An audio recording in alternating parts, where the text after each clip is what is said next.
ალბათ ყველას გამოგვიცდია თვალების წვა და დისკომფორტი კომპიუტერთან ხანგრძლივი მუშაობის შემდეგ. ამერიკის ოფთალმოლოგიის აკადემიის აზრით, მთავარი პრობლემა თვალების დახამხამებაშია.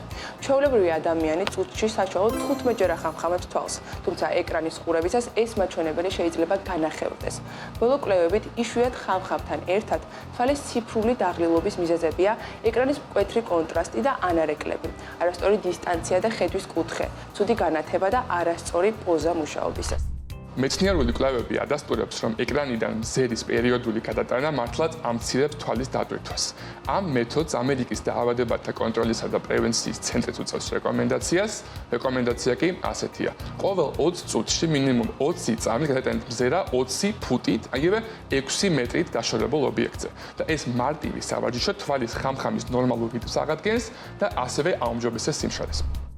შემდეგი სიახლეც ამერიკის შეერთებული შტატებიდან არის, სადაც შფოთვის და დეპრესიის საწინააღმდეგო მედიკამენტების მოხმარებამ რეკორდულ ნიშნულს მიაღწია. დაავადებათა კონტროლისა და პრევენციის ცენტრის მონაცემებით 2019-დან 2024 წლამდე იმ ადამიანების წილი, რომლებიც ამ პრეპარატებს იღებენ, 12-დან 95%-მდე გაიზარდა.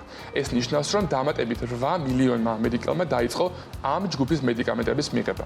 საერთო რაოდენობამ კი მიაღწია 38 მილიონს.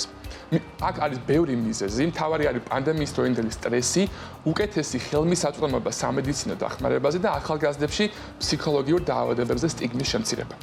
მედიკამენტების სახელად SSRI, ანუ სეროტონინის უკუპიტაცების სელექციური ინჰიბიტორების ჯგუფი წლებია დეპრესიისა და შფოთვის მკურნალობის ოქროს სტანდარტია.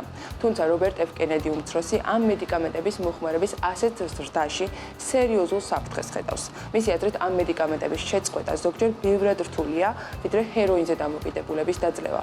მან თავის უწყებას დაავალა ფსიქოტროპულ წამლებსა და სკოლებში მომხდარ ძალადობრივ თავდასხმებს შორის კავშირი შეისწავლონ. ამ ბრალდებებს ფსიქიატრებისა და მკვლევრების მხრიდან მალევე მოჰყვა საპასუხო კრიტიკა. ექიმები კენედის მოსაზრებას არ ეთანხმებიან და ამბობენ, რომ კენედის განცხადებები მეცნიერულ მტკიცებულებებს მოკლებულია.